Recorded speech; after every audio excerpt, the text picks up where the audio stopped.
Hello everyone, this is Govind sir. Welcome back to lecture number 13, continuation of third chapter, current electricity.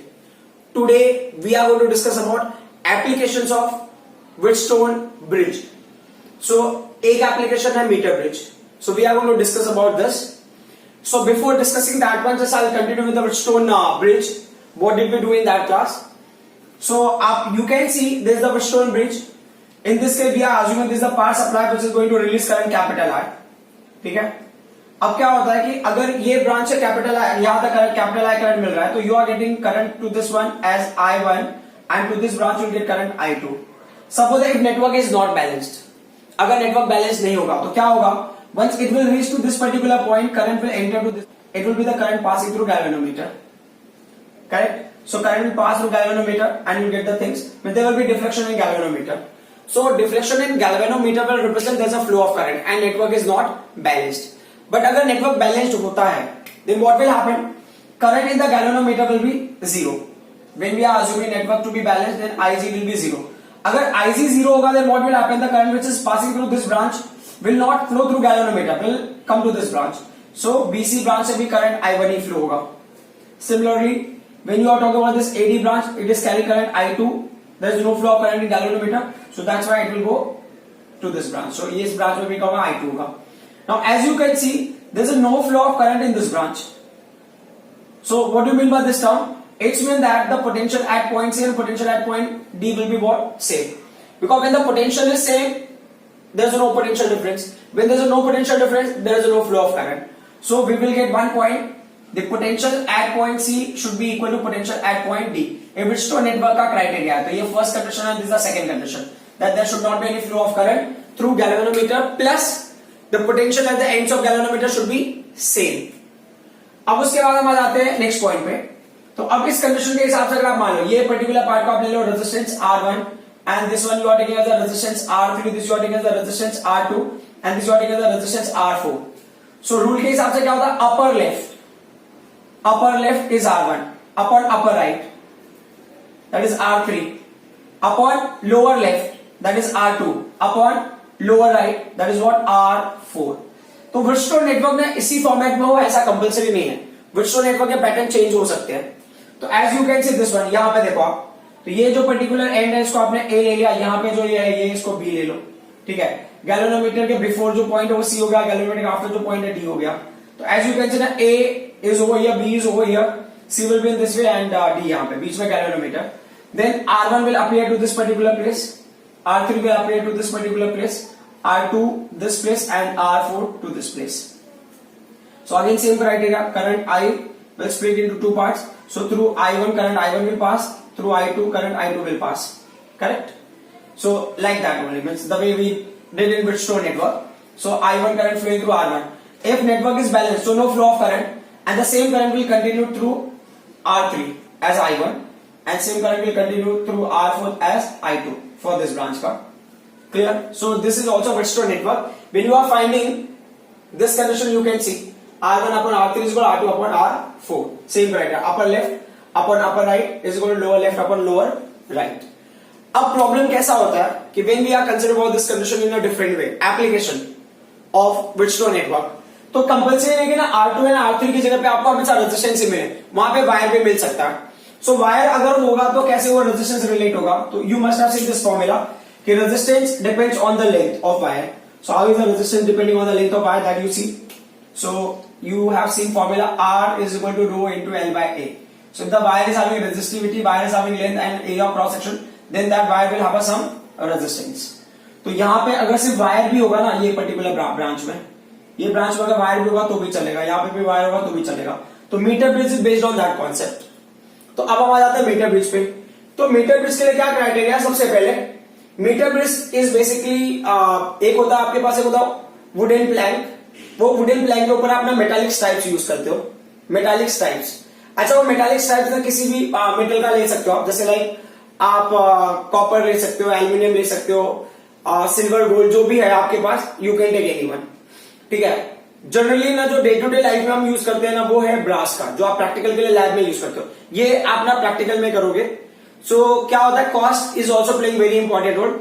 So brass होता है, affordable होता है, इसके लिए brass का मेटालिक प्लेट्स यूज करते हैं। ये प्लेट्स ब्रास का होगा, बट आपको ना कहीं पे लिखने की जरूरत नहीं है, बस you have to mention that there are metallic plates, 2 L shaped metallic plates and 1 straight are put on this wooden board or wooden plank. अब क्या करना है, now you have to take a wire. अब आपको wire connect करना है, तो आप इमेजिन करो ये जो पर्टिकुलर पॉइंट है इसको A ले लो एंड दिस पॉइंट को you take as a B, ठीक है, and then you connect it. So आपको क्या करना है, एक वायर लेना है, you will take a wire. Wire की प्रॉपर्टी हम डिस्कस करेंगे अभी थोड़ी देर में, बट पहले ये वायर हमने ड्रॉ कर लिया। चलो ठीक है, अभी ये पॉइंट थोड़ा सा शिफ्ट हो गया, कोई इशू नहीं, ठीक है। ये है वायर। इस वायर को कौन से मटेरियल का हमने वायर यूज किया है, तो इट इज द मैग्नीन। ये मैग्नीन का है और कॉन्स्टेंटन। अच्छा, अब ये मैग्नीन और कॉन्स्टेंटन का क्यों लिया हमने, मैग्नीन और कॉन्स्टेंटन का क्यों लिया, क्यों, क्योंकि इसका temperature coefficient is positive and very small. तो पॉजिटिव स्मॉल होने से क्या फर्क पड़ता है, अगर टेम्परेचर कोएफिशिएंट पॉजिटिव और वेरी स्मॉल है तो उससे क्या फर्क पड़ता है, उससे फर्क ये पड़ता है कि अगर आप टेम्परेचर इंक्रीज करते हो तो रेजिस्टेंस पे ज्यादा चेंज नहीं होता। Understood, the resistance will not show much change, resistance and resistivity. तो ये क्या बता रहा है कि because of which resistance is almost independent, resistance is almost independent, almost independent of temperature. मतलब अब टेम्परेचर कहां से आएगा, ये क्वेश्चन है। तो फॉर्मूला था ना, हमने इसी चैप्टर में क्या था, H is equal to I square R T. So अगर करंट फ्लो होगा, रेजिस्टेंस होगा, तो टेम्परेचर जनरेट होगा, हीट एनर्जी। तो हीट एनर्जी क्या करेगा, और टाइम भी लग रहा है, तो heat energy is responsible for the resistance. तो रेजिस्टेंस क्या होगा, जो कंडक्टर होगा या जो मेटालिक वायर होगा या जो अलॉयज होगा उसका क्या होगा, चेंज होगा। अच्छा, इसमें ये जो है ना मैग्नीन और कॉन्स्टेंटन है, क्या है, अलॉय है, ठीक है। तो अलॉय का नाम हो सकता है रेजिस्टेंस और रेजिस्टिविटी चेंज हो। सो यहां पे हम ना अलॉय का जो यूज कर रहे हैं, ये अलॉय हम स्पेसिफिकली यूज कर रहे हैं, क्यों यूज कर रहे हैं, क्योंकि temperature coefficient is positive and very small, because of it is temperature independent. तो आप कितना भी करंट फ्लो कराओ, टेम्परेचर के वजह से रेजिस्टेंस में कोई चेंज नहीं होगा, क्योंकि अगर आप प्रैक्टिकल कर रहे हो and you are determining a particular resistance, तो रेजिस्टेंस की वैल्यू चेंज नहीं होनी चाहिए। और दूसरा पॉइंट है, मीटर ब्रिज को हम यूज किसके लिए करते हैं, मीटर ब्रिज को हम यूज करते हैं to determine unknown resistance, to determine unknown resistance, ठीक है। तो ऐसा नहीं होना चाहिए ना, जो आप रेजिस्टेंस डिटरमाइन कर रहे हो, वायर का रेजिस्टेंस जो है वो चेंज हो गया, तो उसकी वजह से आपको गलत रीडिंग मिलने लगे और you will start getting different reading, that should not happen. इस वायर का लेंथ कितना होता है, this wire is 100 centimetre long, 100 centimetre long in the sense 1 metre. इसका लेंथ 1 मीटर होता है, that's why it is called the metre bridge. अब दूसरा कंडीशन, आपको क्या करना है, इसको पावर सप्लाई से कनेक्ट कर दो, you will connect to the power supply. तो एंड ए को हमने क्या किया, पॉजिटिव टर्मिनल से कनेक्ट कर दिया, एंड बी को नेगेटिव टर्मिनल से, then you connected to the key, और फाइनली इसको हमने क्या कर दिया, बी एंड से कनेक्ट कर दिया। तो ये आपने कर दिया पावर सप्लाई से कनेक्ट, ठीक है। अब उसके बाद क्या होता है कि यहाँ पे कितने गैप्स हैं, 2 gaps, left hand side gap and right hand side gap. तो लेफ्ट हैंड साइड गैप में क्या करना आपको, लेफ्ट हैंड साइड गैप में आपने नॉन रेजिस्टेंस रखते हो, वेरिएबल, जिसको आप चेंज कर सको, है ना, resistance which you can apply. तो हमने क्या किया, लेफ्ट हैंड साइड गैप में हमने एक रेजिस्टेंस बॉक्स कनेक्ट कर दिया, ठीक है। तो you can connect a resistance box. Resistance box आपको प्रैक्टिकल में मिल जाएगा, अगर आपने नहीं देखा होगा तो when you do practical you will come to know कि रेजिस्टेंस बॉक्स कैसा होता है, ठीक है। ये जो है इसकी वैल्यू है, इसको हमने ले लिया है कैपिटल आर, ये नोन रेजिस्टेंस है, this is known to us. यहाँ पे कितना वैल्यू अप्लाई करना वो आप डिसाइड कर लोगे। और यहाँ पे जो पर्टिकुलर पार्ट है, यहाँ पे अननोन रेजिस्टेंस है। अननोन रेजिस्टेंस आप जब प्रैक्टिकल करोगे उस टाइम पे हो सकता है आपको मेटालिक वायर के फॉर्म में मिले, ये हो गया अननोन रेजिस्टेंस, गॉट इट। तो लेफ्ट हैंड साइड गैप में we have connected known resistance, right hand side gap में you have connected unknown resistance. You can do exactly opposite also, left hand side you can connect unknown and right hand side you can connect known, that's up to you। फिर क्या होता है, ये जो particular centre वाला point है, यहाँ पे क्या किया हमने, एक वायर लिया, उसको गैल्वेनोमीटर से कनेक्ट कर दिया। Now galvanometer is connected to wire, और वो वायर से एक डिवाइस को कनेक्टेड है, that is called as a, यहाँ पे ये जो पर्टिकुलर में जो मैंने ट्रायंगुलर पार्ट बनाया, ये इसको आप जे से रिप्रेजेंट कर दो, उसको हम पढ़ते हैं जॉकी, ये होता है जॉकी, ठीक है।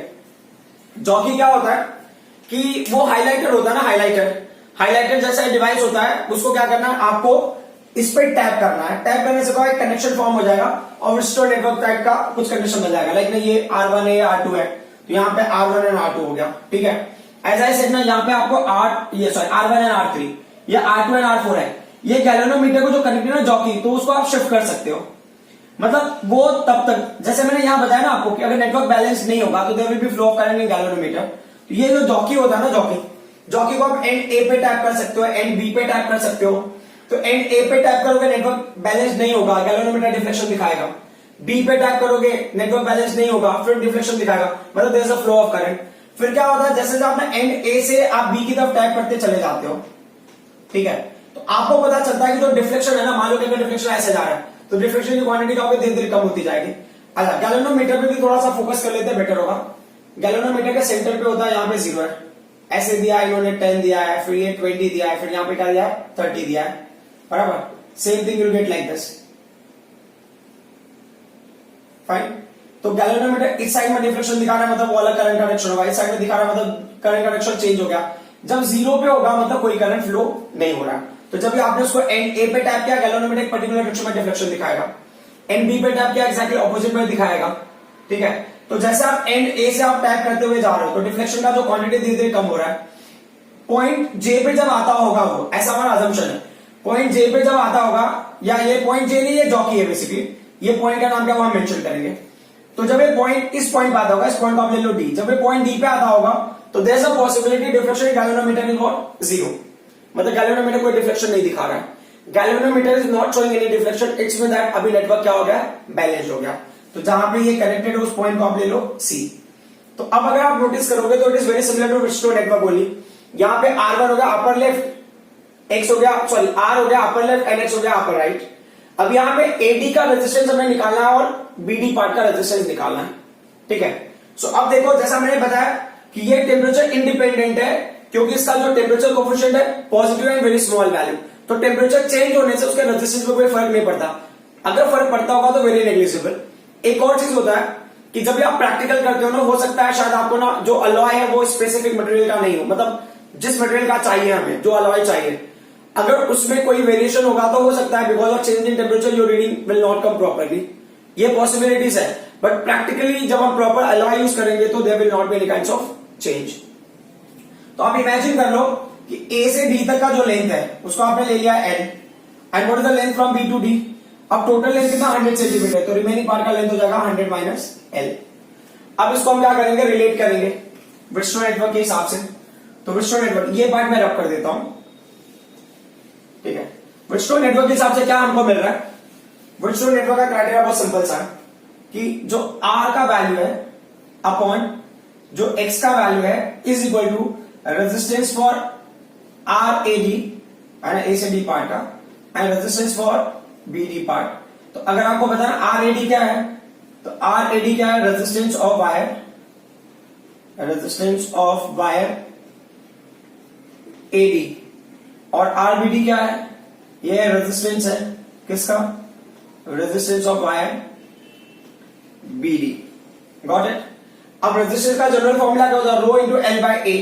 तो उस क्राइटेरिया के हिसाब से हम सिंप्लीफाई करते हैं, R अपॉन X हो गया इज इक्वल टू RAD का वैल्यू क्या होगा, रेजिस्टिविटी तो सेम होगा ना बिकॉज सेम मटेरियल, तो दोनों केस में रेजिस्टिविटी सेम होगी।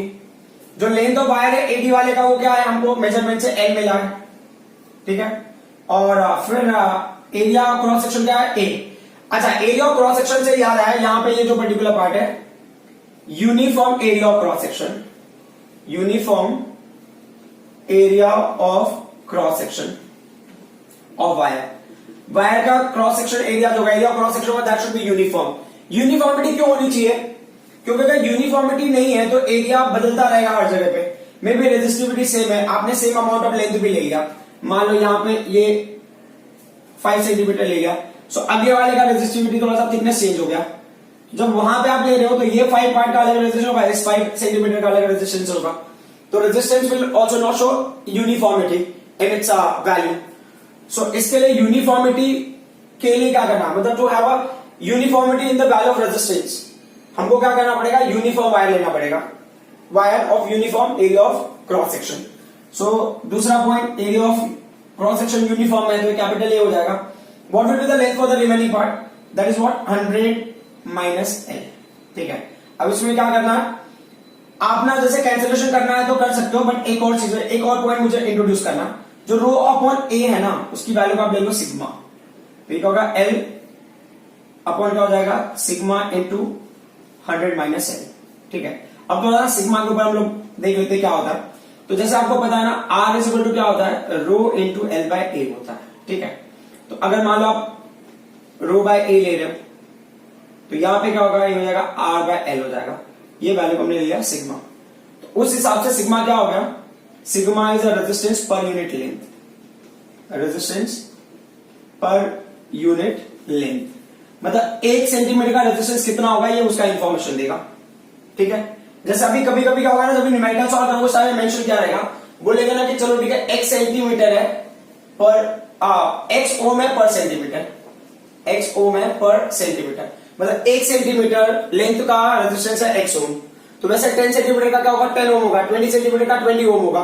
तो this is very important information, मतलब 1 सेंटीमीटर लेंथ का कितना रेजिस्टेंस होगा वो किससे पता चलेगा हमको, रो बाय ए से, उसको हमने क्या किया सिग्मा से कन्वर्ट कर दिया। अब क्या होगा यहाँ पे सिग्मा सिग्मा क्या चला जाएगा, find what are we getting, r upon x is equal to l upon 100 minus L, देखो उसको रेसिप्रोकेट कर दो, x upon r is equal to क्या हो जाएगा ये 100 माइनस l अपॉन l हो गया, ये वैल्यूज को आप रिमूव कर दो। ठीक है, अभी ये भी रिक्वायरमेंट नहीं है बराबर। सो फाइनली क्या हो जाएगा x का वैल्यू, देखो unknown resistance you can determine, तो ये r हो गया। आपको क्या पता होना चाहिए, you need to know the balancing length from the left end, आपको ए से डी तक का अगर लेंथ पता है किस लेंथ पे वो बैलेंस हो रहा है, तो क्या होगा आपको एल की वैल्यू पता होगी 100 माइनस एल, आप इजिली डिटरमाइन कर सकते हो, then you can get value for X. तो ये किसके लिए यूज हो रहा है, metre bridge is utilised to determine unknown resistance, तो अननोन रेजिस्टेंस को आपने यहां पे कनेक्ट कर दिया। एक बार मैं वापस से रिपीट कर देता हूं कि क्या होता है कि आपने मीटर ब्रिज कनेक्ट किया है, गैल्वेनोमीटर की जॉकी को आप लेफ्ट हैंड पे टैप करोगे गैल्वेनोमीटर रिफ्लेक्शन दिखाएगा, राइट हैंड पे टैप करोगे गैल्वेनोमीटर रिफ्लेक्शन दिखाएगा। As you will keep increasing, आपका मान लो ए से मैं टैप करता जा रहा हूं तो गैल्वेनोमीटर समझो मैक्सिमम है, तो इट विल स्टार्ट डिक्रीजिंग। एक पर्टिकुलर पॉइंट आएगा जब galvanometer will show zero deflection, मतलब no deflection, when no deflection in the sense network is balanced. एक और इंपॉर्टेंट पॉइंट, ये रेजिस्टेंस की वैल्यू अगर बढ़ेगी तो ये जो यहां पे जो पॉइंट है बैलेंसिंग लेंथ है L, that will keep increasing. तो ये लेफ्ट हैंड साइड का लेंथ डिपेंड करता है लेफ्ट हैंड साइड गैप में कितना रेजिस्टेंस हमने ऐड किया। आप इमेजिन करो, ये एग्जांपल के लिए ले लेते हैं कि मान लो ये आर का रेजिस्टेंस आपने लिया है 1 ओम, फॉर एग्जांपल ये जो कैपिटल आर है इसका लेंथ लिया आपने 1 ओम। ठीक है, रेजिस्टेंस बॉक्स से 1 ओम अप्लाई कर दिया। मान लो ये बैलेंसिंग लेंथ ना, फॉर एग्जांपल जो एल का वैल्यू वो कितना था 10 सेंटीमीटर मिला आपको, बट अगर मान लो इसको 1 ओम से आपने 2 ओम कर दिया तो ये 10 सेंटीमीटर नहीं होगा, हो सकता है 25 सेंटीमीटर। देखो मैं ना एग्जैक्ट वैल्यू नहीं ले रहा हूं, मतलब ये 1 सेंटीमीटर तो ये 20, वैसा कुछ नहीं कंडीशन है, वो रेशियो के ऊपर डिपेंड करता है। मतलब मैंने इसको इंक्रीज कर दिया, मान लो इसको मैंने 3 ओम कर दिया तो पॉसिबिलिटी है कि ये वैल्यू ना 40 सेंटीमीटर हो जाए, मतलब बैलेंसिंग लेंथ क्या होगा शिफ्ट हो जाएगा। तो यू नीड टू अंडरस्टैंड कि बैलेंसिंग लेंथ इंक्रीज होगा अगर आप रेजिस्टेंस अप्लाइड इंक्रीज करते हो तो। दूसरी पॉइंट, मान लो ये एक्सटर्नल ये है आपका अननोन रेजिस्टेंस, मान लो एक अननोन रेजिस्टेंस के साथ आपने कुछ कर दिया, इसके साथ में कुछ सीरीज वगैरह आपने ऐड कर दिया, यहां सीरीज वगैरह आपने ऐड कर दिया तो 100 माइनस एल की वैल्यू क्या होगी, वो इंक्रीज होगी और ये एल की वैल्यू क्या होगी, डिक्रीज होगी।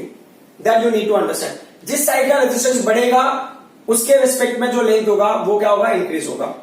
दैट इज वेरी इंपॉर्टेंट, क्योंकि क्या होता है कि इनका जो रेशियो का एडिशन, मतलब ये अगर मान लो इनका और इनका जो रेशियो मिलेगा, जैसे यहां पे देख लो आपने, हमने लिया था ना यहाँ पे हमको क्या मिला था, ये R1 अपॉन R3 का जो रेशियो है वो क्या होगा, R2 अपॉन R4 के रेशियो के इक्वल होगा। तो जैसे इनका रेशियो का 1:3 आ रहा है तो इनका भी रेशियो क्या होगा, 1:3 होगा। तो यहाँ पे भी जो लेंथ वाला भी होगा वो भी रेशियो क्या होगा, 1:3 होगा। तो एक एग्जांपल ले लेते हैं जिससे थोड़ा सा आइडिया मिल जाएगा हमको। आई होप कि आपको व्हिटस्टोन नेटवर्क क्या है, ये व्हिटस्टोन नेटवर्क क्या है, उसका एप्लीकेशन कैसे करें हम मीटर ब्रिज में, को समझ में आया होगा। ये प्रैक्टिकल में यूज होता है, ठीक है, it's a practical. So and this is the formula. अच्छा, फॉर्मूले में एक ऐसा भी पॉसिबिलिटीज है, कंपल्सरी नहीं कि आप अननोन रेजिस्टेंस या आप राइट गैप में कनेक्ट करो, लेफ्ट गैप में भी कनेक्ट कर सकते हो। मान लो लेफ्ट गैप में आपने अननोन रेजिस्टेंस कनेक्ट कर दिया, यहाँ पे अगर आपने अननोन रेजिस्टेंस कनेक्ट किया होता, इस गैप में आपने नोन रेजिस्टेंस कनेक्ट किया होता, तो ये बैलेंसिंग लेंथ मान लो कि एल नहीं होता, एल डैश होता, तो यहाँ पे क्या होता, 100 माइनस एल डैश होता, दैट वाज ओनली डिफरेंस। तो फॉर्मूला का पैटर्न वही होगा ना कि upper left upon upper right is equal to, वो जो है rho by A and all will cancel out, और ये क्या होगा L dash upon 100 minus L dash, और फिर आप अननोन रेजिस्टेंस डिटरमाइन कर सकते हो। तो changing position of unknown resistance is not going to make any difference. आपको सिर्फ पैटर्न समझना है। If you are very clear with the pattern you can do it very easily, it's not that complicated. So अब इस question में एक चीज और समझ लो कि अगर यहां पे जैसे आर की वैल्यू मैंने बताया कि मान लो कि चलो ठीक है, यहां पे मैंने ले लिया आर अपॉन एक्स का जो रेशियो है वो क्या 1:3 है, ठीक है। तो क्या फर्क पड़ता है, मान लो यहां पे जो वैल्यूज है ये जो लेंथ है, लेंथ का वैल्यू 100 सेंटीमीटर, तो यहां पे जो एल अपॉन 100 माइनस एल का जो रेशियो होगा ना वो भी कितना होगा, वो भी होगा 1:3 होगा। क्यों, क्योंकि आपने फॉर्मूला देखा है ना, R upon X is equal to, यहां पे एल अपॉन 100 माइनस एल था हमारे पास, तो अगर ये 1:3 का रेशियो तो वो भी वही रहेगा। तो अब क्या होता है कि इस रेशियो को मैं सिंप्लीफाई करूं, विच इज 1:3, मतलब अगर मैंने इसको x ले लिया, दूसरे लेंथ को 3x ले लिया, मल्टीपल ऑफ x, तो ये टोटल लेंथ क्या 100 है, ये क्या हो जाएगा 4x, ये कितना हो गया 100। तो x की वैल्यू कितनी हो जाएगी 25 सेंटीमीटर, x की वैल्यू 25 सेंटीमीटर, तो 3x की वैल्यू कितनी होगी 75 सेंटीमीटर। Got it. अब क्या होता है, मान लो छोटा सा स्टोरी में ट्विस्ट आ गया। ट्विस्ट इन द सेंस कि ये जो टोटल पार्ट्स है ना, टोटल मान लो यहाँ पे 4 पार्ट्स है, 4 पार्ट में से 1 पार्ट यहाँ पे और 3 पार्ट्स यहाँ पे। मान लो कि आप इस वायर को हमने ऐसे डिवाइड कर दिया, जैसे आप देख लो ना, ये 1:3 एक्चुअल वैल्यू था 0.33, करेक्ट। 1:2 लोगे तो क्या होगा 0.5। तो अब अगर मान लो कि रेशियो ना बढ़ा दिया, आप यहाँ पे रेजिस्टेंस की वैल्यू आप इंक्रीज करते हो, सो दैट ना रेशियो अभी कितना होगा 1/2 हो गया। तो ये R अपॉन एक्स की वैल्यू अभी क्या हो गई 1/2 हो गई। तो 1/2 का मतलब क्या हो गया ना, हमने यहां पे जो वैल्यू उसको बढ़ा दिया है, ठीक है। जो R की वैल्यू है उसको हमने क्या कर दिया, इंक्रीज, R इंक्रीज, तभी रेशियो 1/2 होगा। And as you can see ना 1/3 का 0.33 है, 1/2 का 0.5, तो 0.5 मतलब R की वैल्यू को आपने बढ़ा दिया, ठीक है। अब क्या बोल रहे हैं कि उस हिसाब से अगर आप यहां पे ये वाला कॉन्सेप्ट, तो x प्लस 3x लिया ना, यहां पे रेशियो 1:2 है, इसका मतलब क्या होगा, ये मल्टीपल x अगर आप लेते हो तो x plus 2x is equal to क्या हो जाएगा, ये हो जाएगा 100, है ना। x प्लस 2x मतलब हमने क्या किया, l अपॉन 100 माइनस l का रेशियो ले लिया लेंथ के टर्म में, ये क्या हो जाएगा 3x, ये हो गया 100, x का वैल्यू कितना हो जाएगा, ये हो गया 100 अपॉन 3, कैंसिलेशन का आपको मिलेगा 33.33 सेंटीमीटर। तो अब अगर उस साइड में अगर आप जाते हो ना, if you are going that side, that will be also what 66.6666 something, ये वैल्यू है 2x की, बराबर ना। 2x इज इक्वल टू, क्योंकि यहां पे ना x का वैल्यू आपको मिल गया और ये 2x। तो as you can see in this case, पहले ना जो r का वैल्यू था वो कम था, दैट इज 1:3 में, 1:3 में maximum part was occupied by the this one, मतलब राइट हैंड साइड वाला resistance, unknown resistance, and known resistance was occupying very less quantity. तो इसके लिए क्या होगा, x की वैल्यू 25 थी और 3x की वैल्यू 75। 3x एक्चुअली ना इस वाले पार्ट का हो गया, ये 3x और ये हो गया x, बट दूसरे पार्ट में क्या हो रहा है, x का वैल्यू 33.33, मतलब आपने ये रेजिस्टेंस की वैल्यू बढ़ा दी, इसके लिए ये क्या बैलेंसिंग है थोड़ा शिफ्ट हो जाएगा। That part should be very clear to us. अब एक और चीज आप समझ लेंगे तो और भी अच्छी बात है। मान लो कि ना इस रेजिस्टेंस को मैं बढ़ाता चला जाऊंगा, इसको ये 1 ओम है, बैलेंसिंग लेंथ समझो कि ना कितना है, अब ये 10 सेंटीमीटर, फिर 2 ओम किया 25 सेंटीमीटर, 3 ओम किया 40 सेंटीमीटर, 4 ओम किया मेरे 50 सेंटीमीटर, 5 ओम किया 60 सेंटीमीटर, 7 ओम किया 8, 9, 10, 11, 12, मान लो 12 पे मुझे मिला ना 95 सेंटीमीटर फॉर एग्जाम्पल। 13 पे क्या हो गया 99 हो गया। अब 14 पे क्या होगा, 14 पे तो 100 को क्रॉस कर गया ना। तो अगर रेजिस्टेंस की वैल्यू बहुत हाई भी होगी, है ना, if the resistance applied is very high, resistance applied is very high, then what will happen, then balancing length will not be obtain on the wire. क्यों, क्योंकि क्या होता है, यहां पे बैलेंसिंग लेंथ मिला मतलब इसके लेफ्ट साइड में कहीं पे भी मैं टैप करूंगा ये वन साइडेड डिफ्लेक्शन दिखाएगा, डी के बाद कहीं पे भी टैप करूंगा वो क्या होगा, ऑपोजिट साइड डिफ्लेक्शन दिखाएगा, क्योंकि this is the region of unknown resistance and AD वाला रीजन है नोन रेजिस्टेंस का। अब इसके बाद अब मान लो कि ना जैसे ये 1 ओम है, मान लो रेजिस्टेंस की वैल्यू बहुत कम है, बहुत कम वैल्यू मैंने लगा दी, मतलब बहुत कम वैल्यू मतलब ना कि हो सकता है कि मैंने इतना कम लगा दिया कि ये रेजिस्टेंस स्टार्ट ही नहीं हुआ। जैसे मैंने वहां पे लिया था ना x सेंटीमीटर, x ओम पर सेंटीमीटर, x ओम पर सेंटीमीटर, मान लो ना 2 ओम है पर सेंटीमीटर का वैल्यू, ठीक है। तो मतलब जो 1 सेंटीमीटर की वैल्यू है उसका वैल्यू है 2 ओम। तो अब अगर मान लो मैंने 1 ओम अप्लाई कर दिया तो कितना सेंटीमीटर, वो हो गया 0.5 सेंटीमीटर। तो 0.5 सेंटीमीटर तो यहां पे होगा ना जहां पे जंक्शन है। तो हो सकता है मैं जब यहां पे टैप करूंगा ना तो वो मुझे इस रेजिस्टेंस का डिफ्लेक्शन बता भी ना पाए। अब क्या होता है, यहां से लेके यहां तक का रेंज कौन से वाले का होगा, इसका रेंज होगा।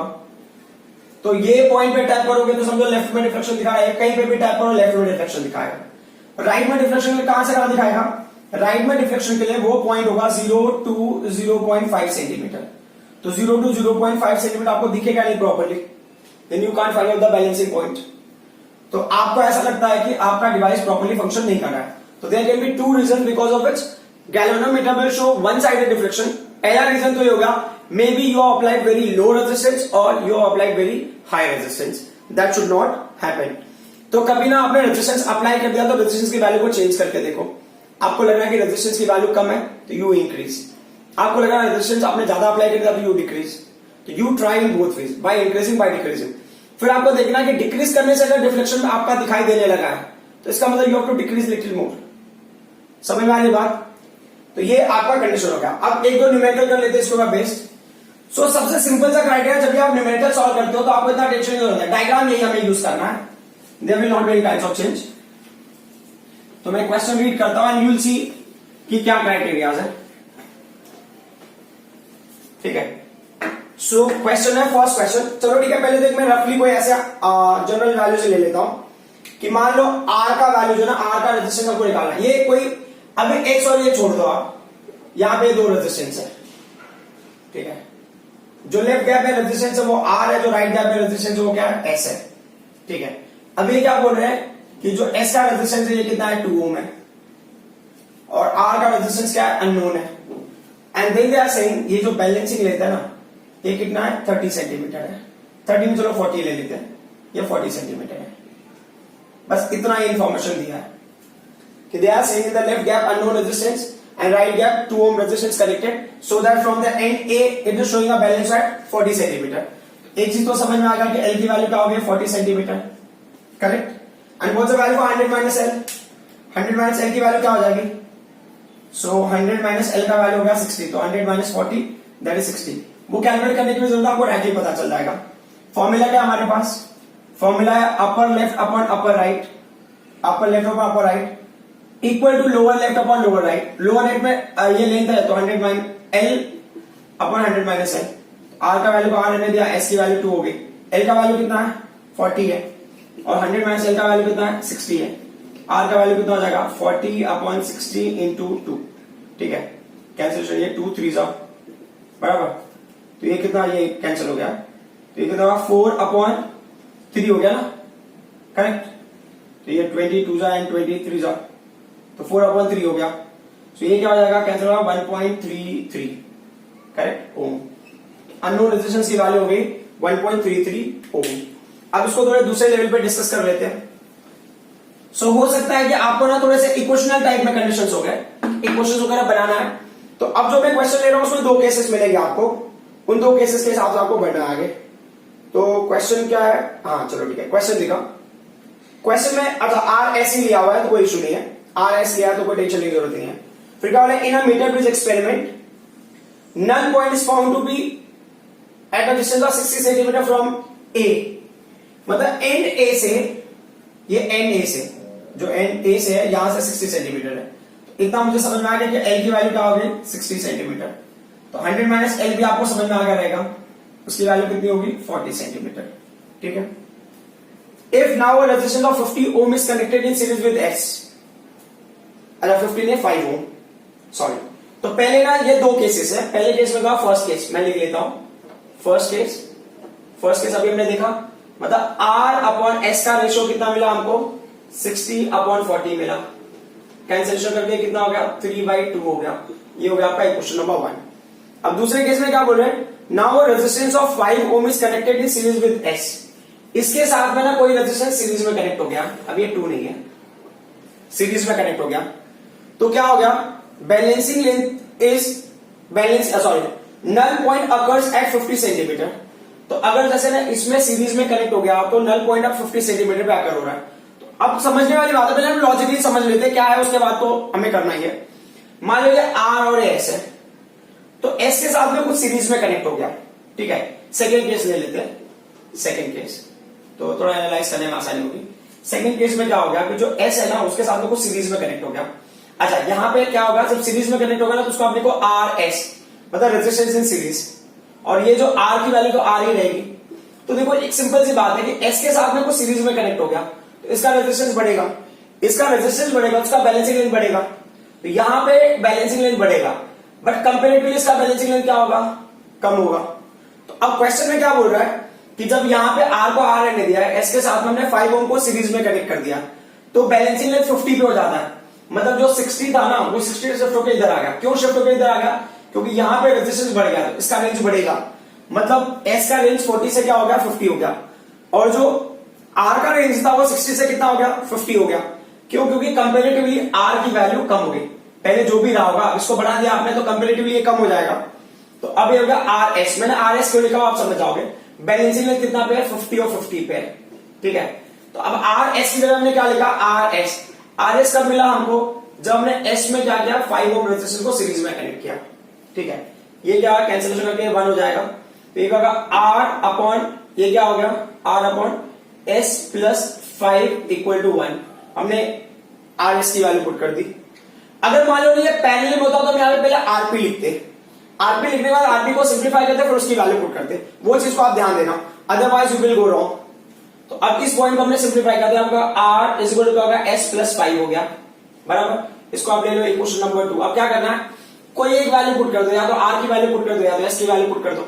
चलो ठीक है, मान लो कि मुझे यहां से आर की वैल्यू इजीली मिल जाएगी, तो मैंने आर की वैल्यू पुट कर दी। तो ये क्या हो गया, तो आर की वैल्यू क्या होगी, R is equal to S, यहाँ पे ना तो क्या आएगा 3/2s हो गया, यहाँ पे पुट कर दिया। तो आर की वैल्यू ले लिया 3/2s ले लिया, is equal to S plus क्या होगा, ये 5 हो गया। तो 3/2s और s को इधर लेके आ गए, ये 5 हो गया। एलसीएम ले लो, यहाँ पे ये 2 हो गया, तो 3s माइनस क्या होगा, ये 2s इज इक्वल टू 5। तो ये क्या हो जाएगा s/2 इज इक्वल टू 5। तो s का वैल्यू क्या हो गया, ये हो गया 10 ओम, ठीक है। आपको s की रेजिस्टेंस मिल गई, s का रेजिस्टेंस कितना होगा वो आपको पता चल गया। अब r का वैल्यू निकाल लो। तो आपको पता है ना r का क्या लिया था हमने, since r is equal to क्या था हमारे पास 3/2 इंटू s, ये है 3/2, s का वैल्यू क्या लिया हमने 10 लिया, तो 2 5 जा, ये कितना हो जाएगा 15 ओम। मतलब जो r रेजिस्टेंस की वैल्यू वो कितना होगा 15 ओम हो गया, और जो s रेजिस्टेंस उसकी वैल्यू कितनी हो गई, सॉरी r रेजिस्टेंस की वैल्यू 15 ओम और s रेजिस्टेंस का वैल्यू 10 ओम हो गया, ठीक है। अब हम आते हैं नेक्स्ट पॉइंट पे। तो नेक्स्ट क्वेश्चन में भी ना ऑलमोस्ट ऐसा ही क्राइटेरिया है, बट अभी देखते हैं कि क्या कंसीडर करना है हमको। सो क्वेश्चन रीड करते हैं फिर देखेंगे। ये हमने जो सॉल्व किया ये सीरीज के लिए था। अब अगर मान लो किसी एक रेजिस्टेंस में पैरेलल में कनेक्ट हो गया तो क्या फर्क पड़ता है, तो पैरेलल वाला भी करके देख लेते एक बार, ठीक है। तो पैरेलल वाले में क्या है, हाँ, in a metre bridge the null point is found to be at distance of 40 centimetre from end A, ठीक है। और डायग्राम हम ना सेम यूज कर लेते हैं, जो आर और एस वाला डायग्राम यही वाला।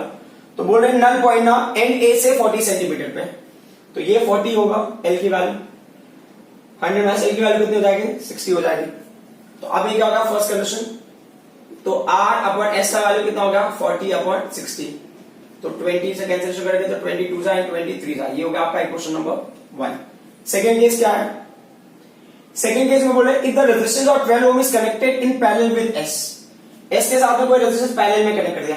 देखो डायग्रामेटिकली अगर आपको दिखाना है तो आप दिखा भी सकते हो, ऐसा कोई फर्क नहीं पड़ता। यहाँ पे 12 ओम को आपने क्या किया पैरेलल में कनेक्ट कर दिया, तो हमने 12 ओम कनेक्ट किया इसके साथ में। एक और बात समझ लो कि जब आप सीरीज में कनेक्ट करते हो तो रेजिस्टेंस की वैल्यू इंक्रीज होती है, but when you are connecting in parallel resistance की वैल्यू डिक्रीज होती है।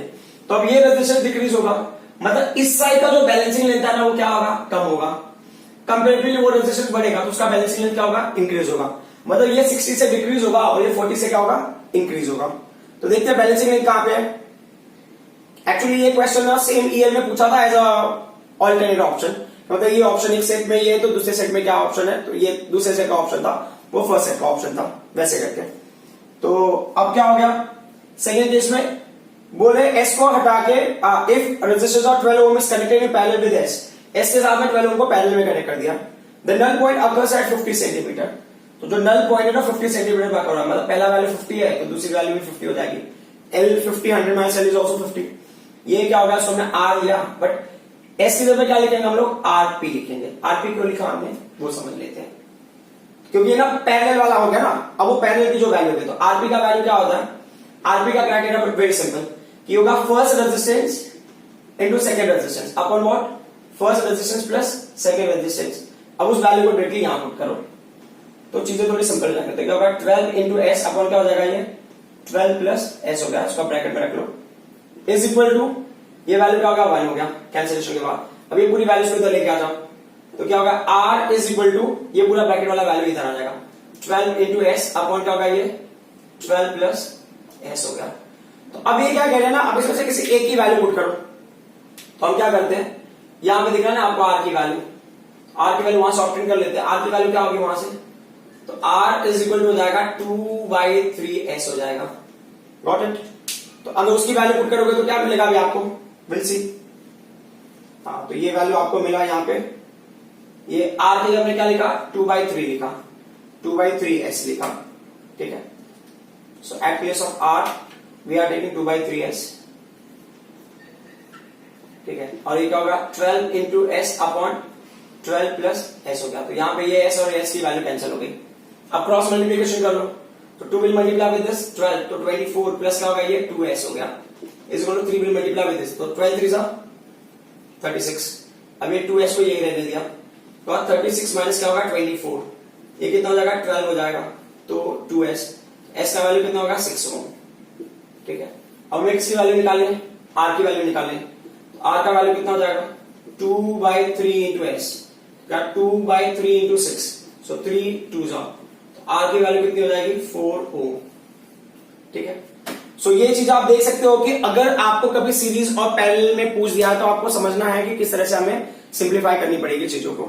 तो आज हमने डिस्कस किया कि व्हिटस्टोन नेटवर्क को कैसे हम as a application meter bridge में यूज करते हैं। मीटर ब्रिज का यूज क्या होता है, metre bridge use to determine unknown resistance, ठीक है।